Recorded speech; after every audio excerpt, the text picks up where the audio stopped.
हाँ बेटा, इस समय हम लोग सिंथेसिस पढ़ रहे हैं, मतलब कॉम्बिनेशन ऑफ द सेंटेंसेस पढ़ रहे हैं, जिसमें हमने बताया था कि 3 प्रकार के वाक्य हम लोग पढ़ेंगे, सिंपल, कॉम्प्लेक्स और कंपाउंड। जिसमें सबसे पहला पॉइंट सिंपल पढ़ रहे हैं बेटा।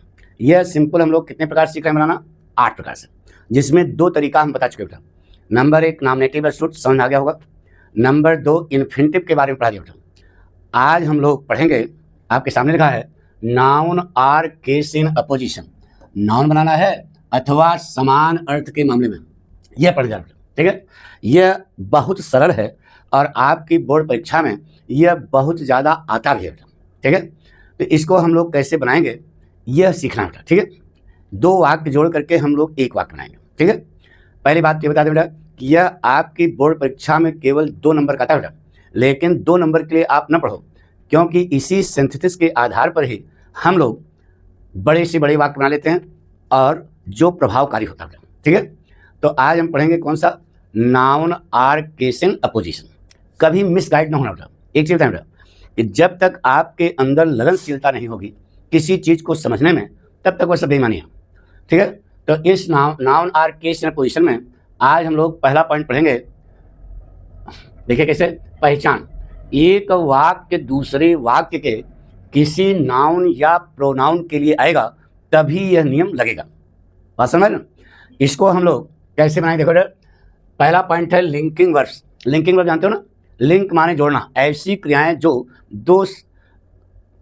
दो नाउन या प्रोनाउन को आपस में क्या करती है? जोड़ती हैं। इस स्थिति को हम कहते हैं लिंकिंग वर्ब। यह जो है 5 होती है बेटा, तुम्हारे सामने है इज, एम, आर, वाज, वर। यह जो है 5 ठो लिंकिंग वर्ब है। अब इसको हम कैसे यूज करेंगे? देखिए, पहला नियम है बेटा, जैसे कहा बेटा, इधर देखिए, राम किल्ड रावण। राम ने रावण को मार डाला। राम किल्ड रावण। दूसरा वाक्य है बेटा, he was the son of Dasharath. वह दशरथ के पुत्र थे। 2 वाक्य हो गया। एक वाक्य और इसमें बढ़ा देते हैं बेटा, एक वाक्य और बढ़ा देते हैं, ही was the king of Lanka. वह लंका का राजा था। ये 2 वाक्य आपके, 3 वाक्य आपके सामने हैं। इन तीनों को जोड़ करके हम लोगों को एक वाक्य बनाना है। कैसे बेटा? मेन वाक्य है राम ने रावण को मार डाला। He was the son of Dasharath. यह पूरा वाक्य किसके लिए है बेटा? बोलो, राम के लिए है। पहचान ये लिखा है बेटा कि दोनों वाक्यों में से एक वाक्य दूसरे वाक्य के किसी नाउन या प्रोनाउन के लिए आएगा। तो he was the son of Dasharath, यह पूरा वाक्य किसके लिए है? राम के लिए है, ठीक है। बात समझ? दूसरा वाक्य है ही was the king of Lanka. यह पूरा वाक्य किसके लिए बताओ? रावण के लिए है। अंडरलाइन कर दो इसे, ऐसे अंडरलाइन कर देना। कर दिया? अब कुछ नहीं करना बेटा। अब आपको यह करना है, देखिए, ही वाज करता लिंकिंग वर्ब काट दो, बचा क्या? The son of Dasharath. यह कौन है? ही है। ही कौन है? राम है। तो राम के तुरंत बाद ऐसी जगह बना लिया और इतनी दूर में द सन ऑफ दशरथ लिख दो। जुड़ गया, Ram comma the son of Dashrath comma killed Ravan. अब he was the king of Lanka, यह कौन था? रावण। तो ही वाज काट दो, करता लिंकिंग वर्ब तक काट दिया। देखो लिंकिंग वर्ब दिखा बेटा। अब जो बचा क्या? The king of Lanka. यह पूरा वाक्य किसके लिए है? ही के लिए है। और ही कौन है? रावण है। तो रावण के बाद लगा दो। पढ़ो बेटा, पूरा वाक्य बन गया, Ram the son of Dasharath killed Ravan the king of Lanka. 3 वाक्य जुड़ गए बेटा, समझ गए ना? इस प्रकार से आपको सिंपल सेंटेंस, अब देखो तीनों वाक्य में वर्ब जो है केवल एक बची, किल्ड।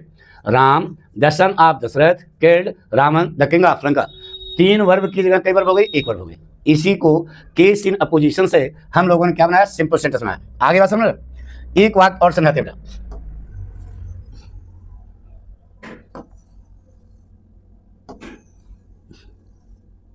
बहुत सरल सा है बेटा, कोनो दिमाग लगाने होते हैं, बस केवल आपका कंसंट्रेशन चाहिए, बाकी आपको सब कुछ आता है बेटा।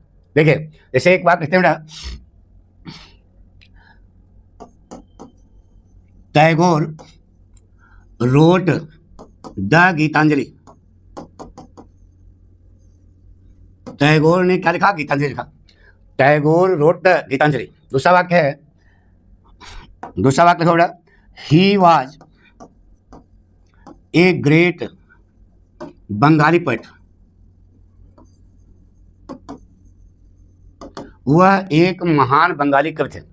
तीसरा वाक्य जोड़ते बेटा, it is a collection of short poems, short poems, ये 3 वाक्य लिखा। अब भड़बड़ाओ नहीं। अभी टैगोर ने गीतांजलि लिखा, he was a great Bengali poet, वह एक महान बंगाली कवि थे। यह पूरा वाक्य किसके लिए बेटा? टैगोर के लिए। अंडरलाइन कर दिया। It was a collection of short poems, यह छोटी कविताओं का संग्रह है। यह पूरा वाक्य किसके लिए है? द गीतांजलि के लिए। ठीक है, यानी कि वाक्य जो he was a great Bengali poet, यह टैगोर के लिए, और it is a collection of short poem, यह किसके लिए? द गीतांजलि के लिए। अब जोड़ना है, अब बताने की जरूरत नहीं, आप जोड़ लोगे। कर्ता लिंकिंग वर्ब काट दो, बचा क्या? ए ग्रेट बंगाली पोएट। यह पूरा वाक्य कौन है? इस पूरे वाक्य का कर्ता कौन है? ही। तो ही कौन है? टैगोर है। तो टैगोर के तुरंत बाद ऐसे जगह बनाना, इतनी दूर में यह पूरा भाग यही लिख दो। पढ़ो, बन गया। Tagore a great Bengali poet wrote the Gitanjali. ठीक है, अब देखो, it is a collection of short poem, कर्ता लिंकिंग वर्ब तक काट दो, बचा क्या? A collection of short poems. इसका कर्ता कौन है? इट।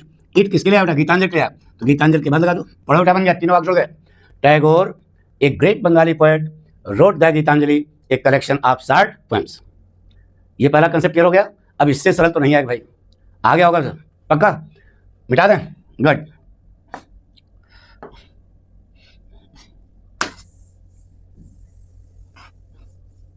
दो वाक्य होंगे, दोनों वाक्यों में से एक वाक्य दूसरे वाक्य किसी नाउन या प्रोनाउन के, यही एक पकड़ है, बस उसके बाद खर्च बन जाएगा।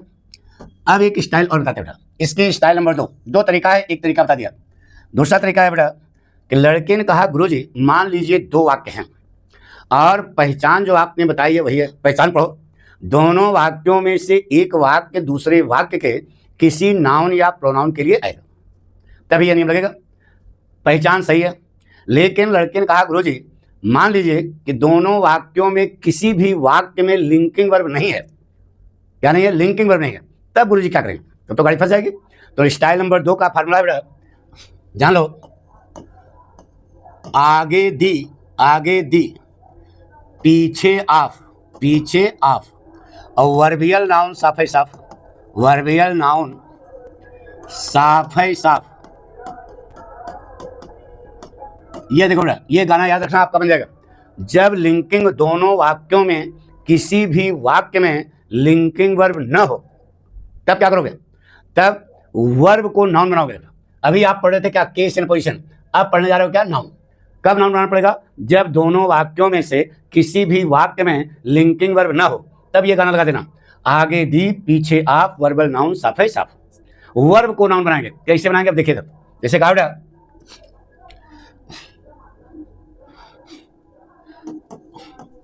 डू यू नो कोलंबस, क्या आप कोलंबस को जानते हैं? दूसरा वाक्य है, ही डिस्कवर्ड अमेरिका, उसने अमेरिका की खोज की। यह 2 वाक्य बेटा। इन दोनों वाक्यों में एक वाक्य दूसरे वाक्य के किसी नाउन या प्रोनाउन के बेटा। ही डिस्कवर्ड, क्या लिखा है? He discovered America. किसने अमेरिका की खोज की? कोलंबस। यानी कि पूरा वाक्य किसके लिए? कोलंबस के लिए। ऐसे अंडरलाइन कर देना। कर दिया। अब देखो, चश्मा लगाओ, देखो ऊपर वाले में लिंकिंग वर्ब है, नीचे वाले में किसी भी वाक्य में लिंकिंग वर्ब नहीं है, तो गाड़ी फंस जाएगी। फंस गई। अब जिस वाक्य के कर्ता को बैलेंस कैसे बैलेंस किया ना, इसके पहले, इसके ठीक पहले क्या लगाना? द। क्या लगाना? द। और इसके ठीक बाद क्या लगा देना? ऑफ। आगे दी पीछे ऑफ। और वर्ब की फर्स्ट फॉर्म क्या होती है? डिस्कवर, उसमें ई आर लगा दो, बन जाएगा डिस्कवरर। क्या बन गया? अब ये बन गया द डिस्कवरर ऑफ अमेरिका। तो द डिस्कवरर ऑफ अमेरिका कौन है? ही है। ही कौन है? कोलंबस। कोलंबस के बाद इसे कामा लगाओ और इतनी दूर में फिट कर दो। पढ़ो, क्या बन गया? Do you know Columbus comma the discoverer of America. सुन, इस प्रकार से वाक्य आपको बनाने पड़ेगा। आगे दी पीछे ऑफ, वर्ब की फर्स्ट पार्ट में ईआर, तो ये बन जाएगा क्या? नाउन। ये नाउन का काम हो जाएगा। तो बन गया do you know Columbus the discoverer of India. एक और देखते हैं, जैसे कहा बेटा,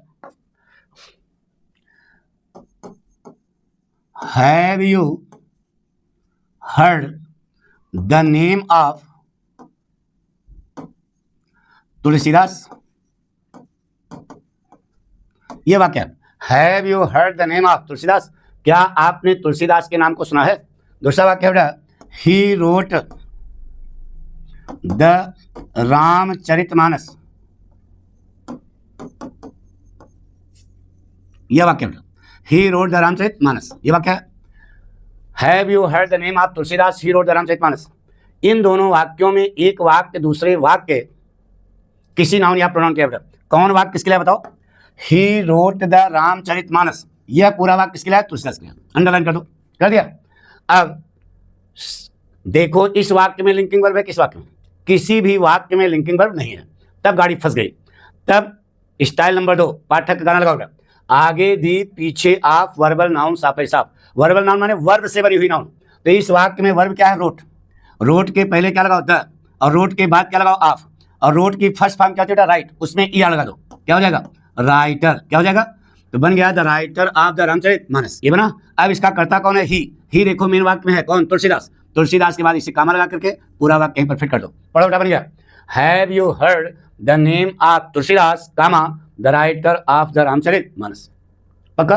तो इस प्रकार से हमने आज आपको बताया कि noun or case in apposition, इसको कहते हैं फ्रेज इन अपोजिशन में कहते हैं बेटा, ये सही है। तो आप इस फार्मूले को लगा सकते हैं, बहुत सरल तरीका बेटा। 2 पॉइंट हैं, एक लिंकिंग वर्ब का, दूसरा आगे दी पीछे आप, वर्बल नाउन साफे साफ। थैंक यू बेटा।